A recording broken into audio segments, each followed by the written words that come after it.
What is a substantial amount of money, in your opinion? How much money would banks save if they made the decision to switch to blockchain tomorrow, correct? Is it $1 trillion? Is it lower? Is there more?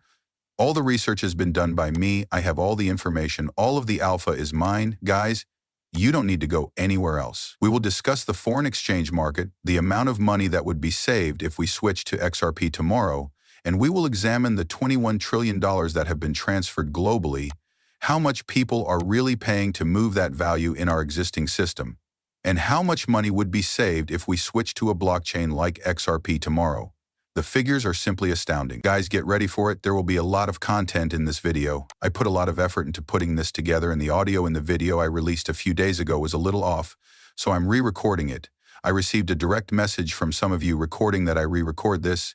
Naturally, I will do it because I adore you and I want many individuals to realize how crucial this video is. It's going to blow your mind when you see the simple figures and how much money people and institutions could actually start saving.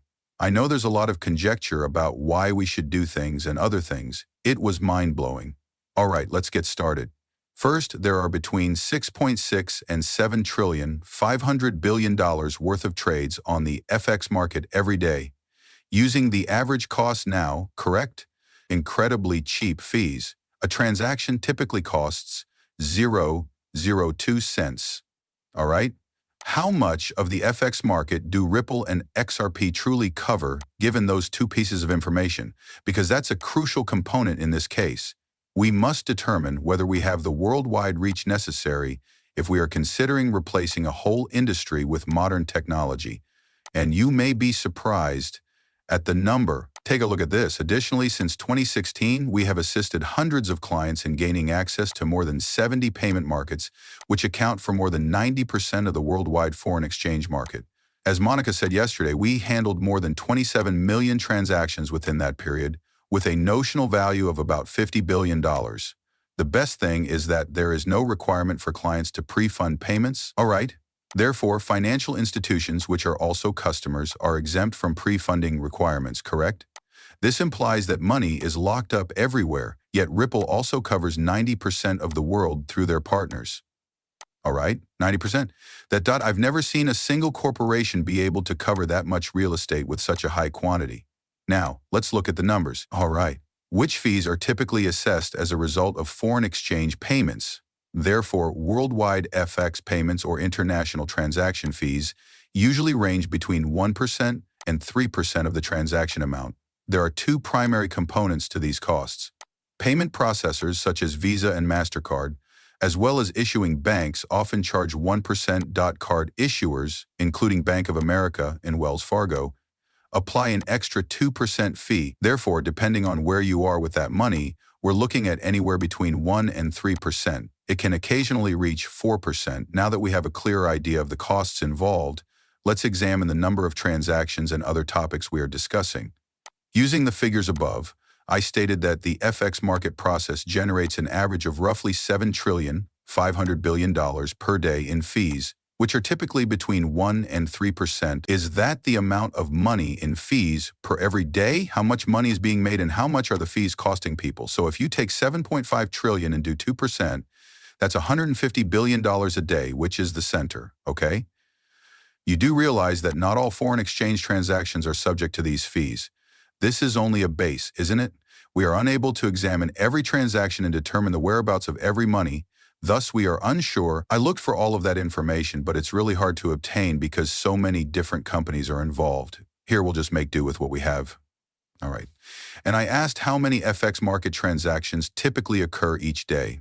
Approximately 7.5 million transactions should occur every day, according to the average transaction amount of $1 million. Then it states, smaller trades dominate, with each transaction costing $100,000. In order to answer this question, I suggested that markets use XRP for FX payments, rather than the 1 to 3% fee.